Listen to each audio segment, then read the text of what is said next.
नमस्कार साथियों। हम पढ़ रहे थे अनुप्रयुक्त गणित थर्ड का अभ्यू में हमने आपको सूत्र बता दिए थे। तो आज हम इसके विषय में थोड़ा चर्चा बताएंगे, कुछ सवाल करवाएंगे आपसे और बताएंगे जैसे अभ्यू का योग किन नियमों का पालन करता है। तो ये बताया था आपको, इसका आंसर बताया था हमने कि अभ्यू का योग क्रम विनिमय, सदाचार तथा निरसन नियमों का पालन करता है। आपने अगर सूत्र याद कर ले तो आपको ये चीज़ पता होगी, ठीक है। दूसरा है अभ्यू का गुणन किस नियम का पालन करता है, तो ये भी आपको बता देता। अभ्यू का गुणन सहचार्य नियम का पालन करता है, ठीक है। तीसरा है पंक्ति अभ्यू को परिभाषित कीजिए, ठीक है। पंक्ति अभ्यू को परिभाषित कीजिए। यदि किसी अभ्यू में केवल एक ही पंक्ति हो उसे पंक्ति अभ्यू कहते हैं, ठीक है। आपको ये समझाता हूँ कि पंक्ति क्या होती है, कॉलम क्या होता है, ठीक है। देखिए पंक्ति क्या होती है, अभ्यू और क्या है, कॉलम क्या होता है, ठीक है। अभ्यू क्या होता है, अभ्यू होता है किसी वस्तु या कोई भी चीज़ है उसको क्या नाम है, क्रम से रखना। अभ्यू के अंतर्गत इसमें क्या होता है, कॉलम और रो होती हैं। यानी कॉलम का मतलब स्तंभ और दूसरा होता है रो मतलब पंक्ति, ठीक है। पंक्ति क्या है और स्तंभ क्या है। जैसे ये लिखा हमने A B C D E F I J K, ठीक है, ये लिखा। तो इसमें कितनी पंक्तियाँ हैं और कितने स्तंभ। तो देखिए इस तरीके की जो लाइनें होती हैं ये आपकी रो है, रो, ठीक है, यानी कि पंक्ति। ये क्या है, पंक्ति है। ये क्या है आपकी पंक्ति, ठीक है। और दूसरा ये होता है ये खड़ी लाइनें होती हैं जो खंबे के समान, ठीक है। ये क्या होती हैं, कॉलम होती हैं, कॉलम, ठीक है। ये कॉलम होती है यानी कि स्तंभ होती हैं, ठीक है। ये स्तंभ होती हैं, ठीक है। आपको समझ आ गया। और कॉलम और पंक्ति को ऐसे कर सकते हैं एम क्रॉस एन, ठीक है। अभ्यू में जो संख्या होगी इनकी तो एम क्रॉस एन के बराबर होगी, ठीक है, अवयवों की संख्या, ठीक है, ए बी सी, ठीक है। तो इसमें कितनी पंक्तियाँ हैं, 3 पंक्तियाँ हैं। एम बराबर कितना है, 3 है। और स्तंभ कितने हैं, 3 है, ठीक है। एन बराबर कितना है, एन बराबर कितना है, 3 है, ठीक है। तो कितनी इसमें अवयव होंगे, एम क्रॉस एन बराबर, एम क्रॉस एन बराबर हो जाएगा 3 गुणा 3 बराबर 9। इसमें कितने अवयव होंगे, 9। ये कितने अवयव हैं इसमें, 9। और ये कौन सा अभ्यू है, तो 3 गुणा 3 का अभ्यू है, यानी कि 3 पंक्तियाँ और 3 क्या है इसमें कॉलम है, ठीक है। 9 अवयव है तो गिन लो कौन कौन से, 1 2 3 4 5 6 7 8 9, ठीक है। इस तरीके से अभ्यू में कितनी पंक्तियाँ और कितने स्तंभ हैं। तो आशा करते हैं ये चीज़ समझ में आ गई, ठीक है। आगे बढ़ते हैं। ये क्वेश्चन आता पंक्ति अभ्यू को परिभाषित किए। तो यदि किसी अभ्यू में केवल एक ही पंक्ति हो तो उसे पंक्ति अभ्यू कहते हैं, ठीक है। पंक्ति एक ही अभ्यू मतलब स्तंभ उसमें कितने भी हो लेकिन पंक्ति एक ही हो। अब इसमें क्या पंक्ति एक ही है, देखो ये एक ही का पंक्ति है, स्तंभ कितने, 3 है, 1 2 3, ये 3 स्तंभ है लेकिन पंक्ति एक ही है। तो इसका क्या है, एक पंक्ति अभ्यू यानी पंक्ति अभ्यू कहते हैं इसे, ठीक है। उसके बाद है स्तंभ अभ्यू की परिभाषा कीजिए। इसी प्रकार से स्तंभ अभ्यू, ठीक है, इसमें पंक्तियाँ कितनी भी हों और लेकिन स्तंभ एक ही हो। जैसे यदि किसी अभ्यू में केवल एक ही स्तंभ हो तो उसे स्तंभ अभ्यू कहते हैं, ठीक है। स्तंभ अभ्यू कॉलमन और मैट्रिक्स कहते हैं। जैसे 5 3 4, ठीक है। ये इसका साइन होता है, ठीक है, अभ्यू का साइन होता है। ये इस तरीके से बंद किया जाता है इसमें, ठीक है। एक स्तंभ अभ्यू हो, ठीक है, कॉलमन मैट्रिक्स है, ठीक है। उसके बाद है वर्ग अभ्यू कैसे कहते हैं। अब आपको ये समझना होगा वर्ग अभ्यू कैसे कहते हैं। यदि किसी अभ्यू में पंक्तियों तथा स्तंभों की संख्या बराबर है तो उसे वर्ग अभ्यू कहते हैं। वर्ग अभ्यू कहते हैं यानी कि आपको ये बना के दिखाया था मैंने, A B C D E F और आई जे के, ये क्या है, एक वर्ग अभ्यू। वर्ग अभ्यू इसमें जितनी पंक्तियाँ हैं उतना ही कॉलम है, यानी कि 3 पंक्तियाँ हैं और 3 कॉलम। एम क्रॉस एन दोनों अगर बराबर हैं, ठीक है, तो ये अभ्यू कौन सा कहेगा, वर्ग अभ्यू।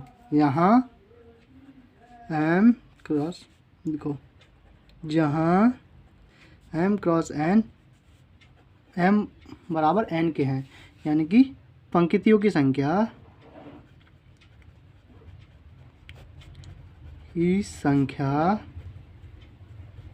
बराबर है स्तंभों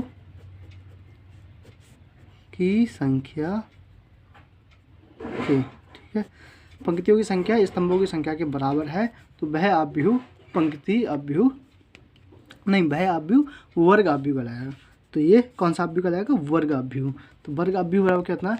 पंक्तियों की संख्या स्तंभों की संख्या के बराबर हो, यानी कि जितनी पंक्तियां हों उतने ही स्तंभ हो, तो ये वर्ग आव्यूह कहलाता है। ये इस प्रकार का ये वर्ग आव्यूह। ऐसे ही ये आव्यूह 2x2 का भी हो जाता है, 2 3 4 6। तो इसमें भी क्या, पंक्ति जितनी पंक्तियां हैं उतने ही कॉलम है। ऐसे ही 4 का भी हो जाता है। ठीक है, 4 का ये ऐसे होगा 3 5 7 9 8 4 2 1 इसमें, उसके 10 3 9 2। ठीक है, 5 8 3 2। तो 1 2 3 4, 4 स्तंभ, 1 2 3 4, 4 पंक्ति, यानी कि ये एक 4 कॉलम, ये 4 कॉलम। ठीक है, और 4 पंक्तियाँ। देखो, एक पंक्ति, दूसरी पंक्ति, तीसरी पंक्ति और ये चौथी पंक्ति। 4 पंक्ति हो गई, उसके एक कॉलम, दूसरा कॉलम, तीसरा कॉलम और चौथा कॉलम, यानी कि m बराबर कितना है? 4 और n बराबर कितना है? 4, यानी कि m बराबर हो गया n के। तो ये 4 पंक्ति, ये 4 कॉलमों वाला एक वर्ग आव्यूह हो गया। ठीक है, 4x4 का एक क्या, वर्ग आव्यूह। ठीक है, तो ये वर्ग आव्यूह समझ में आ गया होगा, आशा करता हूँ। ठीक है, अब आगे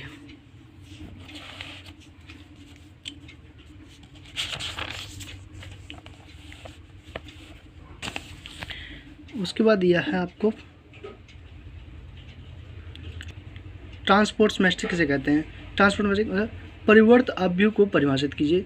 यदि किसी दिए हुए आव्यूह ए की पंक्तियों की को स्तंभों में और स्तंभों को पंक्तियों में परिवर्तित कर दिया जाए तो आव्यूह को परिवर्त आव्यूह ट्रांसपोर्ट मैट्रिक्स कहते हैं। इसे ए डैश या ए की घात टी या एक घात कैपिटल टी से प्रदर्शित करते हैं। यदि ए कोटि m क्रॉस n है, ए की कोटि क्या है? m क्रॉस n है, तो ए डैश की कोटि n क्रॉस m होगी। तो ये ट्रांसपोज मैट्रिक्स है। ठीक है, परिवर्त आव्यूह। अब आपको इसके बारे में समझाते हैं कैसे। आपके सामने मैंने एक आव्यूह लिखा। ठीक है, ठीक है, मैट्रिक्स एक आव्यूह है, 2 4 3। ठीक है, 4 3 2 3 2 1। इसका मतलब कह दिए ए बराबर। ठीक है, ए बराबर हमने ये लिख दिया, ए बराबर लिख दिया। अब ए डैश हमें निकालना है, तो ए डैश में हमें कुछ नहीं करना पड़ेगा, इसका हमें सिर्फ पंक्तियों को कॉलमों में और कॉलमों को पंक्तियों में बनाना है। इसका क्या है? m cross n। m cross n बराबर कितना है? ये 3/3। ठीक है, 3/2 का भी हो सकता है, हम आपको बताते हैं कैसे होगा। ठीक है, 3/3 का होगा ये। ठीक है, अगर स्तंभ की संख्या हमने 2 कर दी जाती क्या नाम है, तो ये क्या नाम है? 3/2 का हो जाता। ठीक है, ये अब भी हो गया, ये वर्ग भी दिया एक। ठीक है, अब इसको पलटे कैसे? 2, अब इसको ये है पंक्तियाँ 1 2 3, 3 पंक्तियाँ, इनको ऐसे पलट दो, इनको स्तंभ बोल दो। पहली पंक्ति को 2, फिर आएगा 4, फिर आएगा 3। ठीक है, दूसरी पंक्ति का यहाँ देखो 4, फिर दूसरी पंक्ति का आ जाएगा 3, बीच में 5 में ये है, फिर यहाँ पर आ जाएगा 2। ठीक है, यहाँ पर फिर तीसरी पंक्ति का कॉलम बदलेंगे तो यहाँ 3 आ जाएगा, यहाँ कितना आ जाएगा 2, यहाँ 2 आ गया। ठीक है, यहाँ कितना है 4, तो यहाँ 4 आ जाएगा। तो अब इसे देखो ए और ये, ठीक है, कुछ चेंज हुआ इसमें, ये 2 है तो ये 2 है, ये 2 है, ये 4 है दूसरी पहले पंक्ति में दूसरा पद।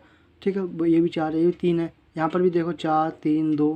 ठीक है, यहाँ 4 3 2, यहाँ 3 2 4, तो 3 2 4, यानी कि कोई परिवर्तन नहीं है, यानी कि ए बराबर है ई डैश के।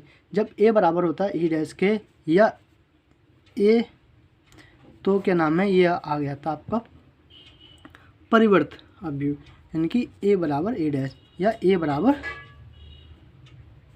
माइनस ए डैश, ठीक है, ऐसे भी आ जाता है। ए तो मतलब ये सम्मित और विषम सम्मित हो जाता है, ए माइनस आ जाता है तो विषम सम्मित हो जाएगा और इसके बराबर सम्मित है। लेकिन हाँ, ये ट्रांसवर्स ऐसे किया जाता है, ठीक है, इसको पंक्तियों को कॉलमों में बदल जाता है और कॉलमों को पंक्तियों में बदल दिया जाता है। तो एक ट्रांसवर्स यानी ट्रांसवर्स मैट्रिक्स यानी कि परिवर्त अवयव कहते हैं, ठीक है। ये आपको बताई दिया हमने। सम्मित अवयव की परिभाषा दीजिए।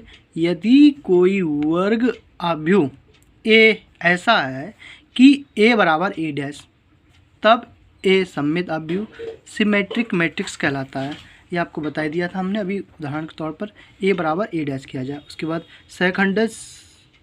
सैखंड अवयव किसे कहते हैं? सैखंड किसे कहते हैं? कोफैक्टर मैट्रिक्स, कोफैक्टर मैट्रिक्स, ठीक है।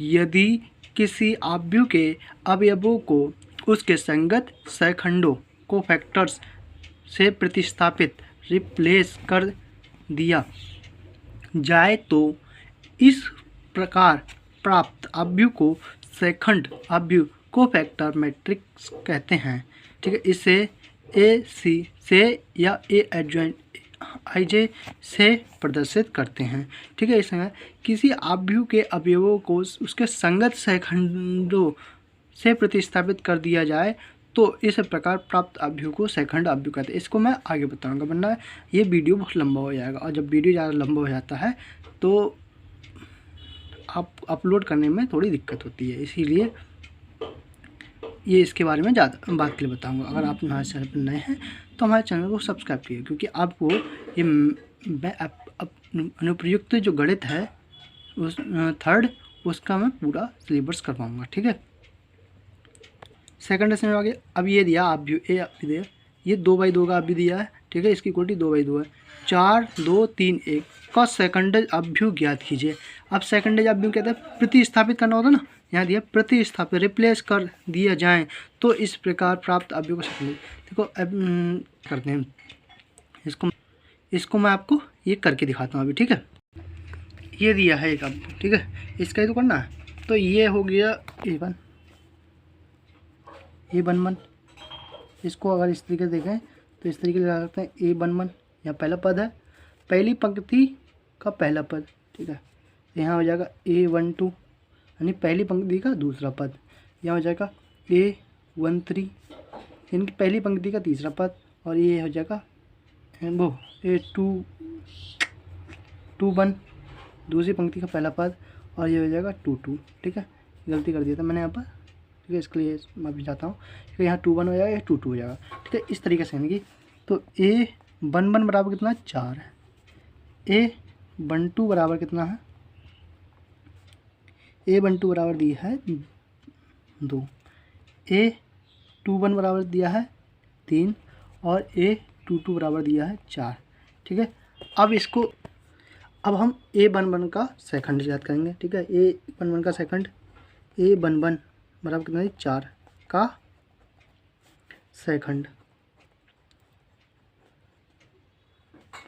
ए कोफैक्टर यानी कि सेकंड क्या A11 निकलेगा। A11 क्या आएगा?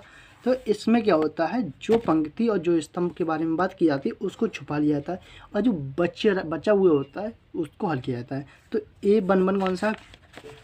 A11 यानी पहली पंक्ति और पहला कॉलम। A1 यानी पहली पंक्ति होगी और 1 का मतलब कॉलम। पहली पंक्ति और जो कॉलम को छुपा लिया गया, उसके बाद जो बचेगा वो क्या आपका आ जाएगा? ये सेकंड हो जाएगा।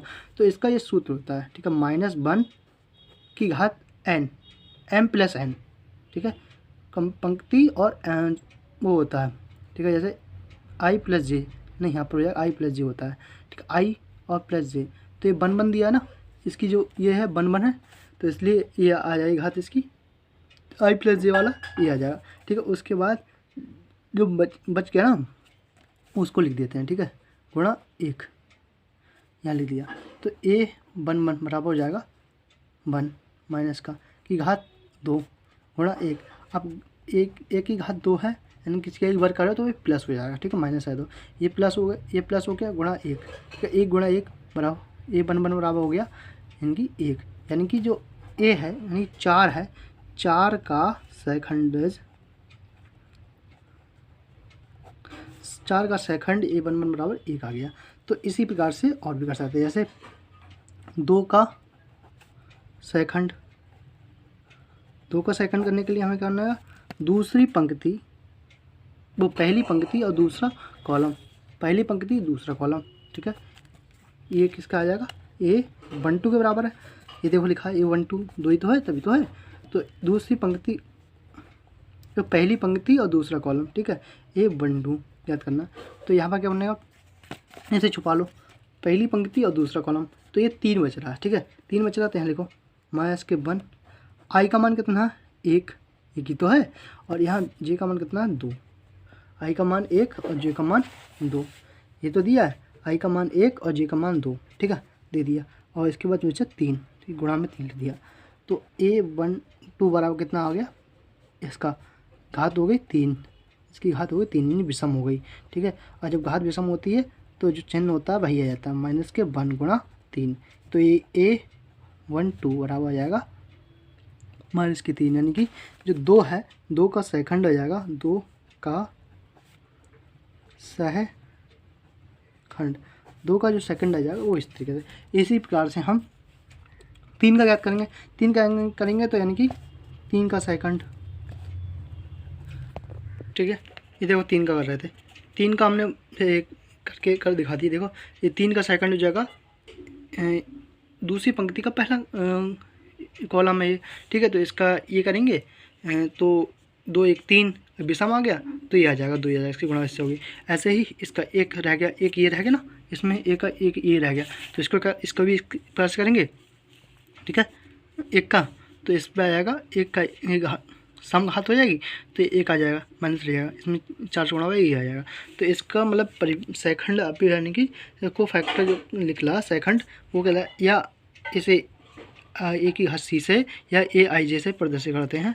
तो ये लिखा 1, देखो यहाँ पर ये देखो 1 4 का 1 निकला, ठीक है, सेकंड।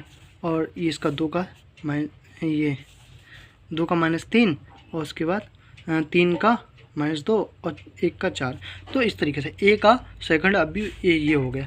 देखो लेकिन अब एक शॉर्ट तरीका बताया तो मैं आपको, बहुत ही शॉर्ट तरीका है, ठीक है, शॉर्ट ट्रिक।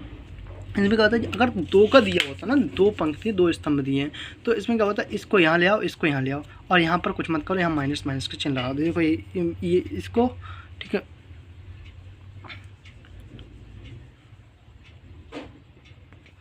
बस परिवर्तित कर दिया इसको। देखो 1 को 4 की जगह पे, 3 को 2 की जगह पे ले आओ, और माइनस के इसमें विषम वाले में माइनस के चिन्ह लगा दो, इसमें 2 वाली पंक्तियाँ हो, ठीक है, तभी होगा ये, ठीक है। इसको इसकी जगह पे, और इसको इसकी जगह पे, इसको इसकी जगह पे, इसको इसकी जगह पे, ठीक है, लाख है, ठीक है, चेंज करके, और इसमें माइनस इसमें माइनस लगा दो, वही आएगा। आप चेक कर लेना, देखो इसमें भी ये आया, ठीक है। इसको इसकी जगह पे कर दिया, इसको इसकी जगह पे कर दिया, माइनस लगा दिए, चेंज करके, ठीक है।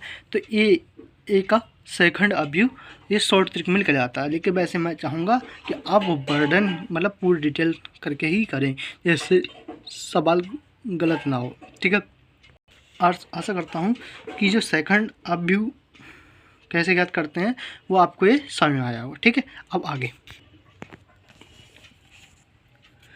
उसके बाद आपको बताया था यदि A 1 2 2 -1 तथा B ये दिया है, ठीक है, 1 0 2 1, तो A + B तथा A - B का मान ज्ञात कीजिए। इसका मान ज्ञात करने के लिए हम कहते हैं A + B, तो इसमें क्या होगा, पहले पद को पहले पद से जोड़ो, दूसरे पद को दूसरे पद से, तीसरे पद को तीसरे पद से, चौथे पद को चौथे पद से जोड़ो। तो 1 और 1 जुड़ेगा 2 हो जाएगा, 2 0 जुड़ेगा 2 हो जाएगा, 2 2 जुड़ेगा 4 हो जाएगा, 1 -1 और +1 जुड़ेगा, वो -1 + 1 जुड़ेगा तो 0 हो जाएगा, ठीक है। A + B इस तरीके से, ऐसे A - B निकालेंगे, ठीक है। 1 2 2 -1 -1 0 2 1, ठीक है, 1 -1 0, ठीक है, 2 -0 2, ठीक है, 2 -2 0, उसके बाद -1 -2, ठीक है। इस तरीके से A + B और A - B ज्ञात करते हैं। अगर आपको ये समझ नहीं आया तो मैं आपको डिटेल में बताऊंगा अगले वीडियो में, ठीक है। उसके बाद अगला क्वेश्चन है, यदि A ये दिया है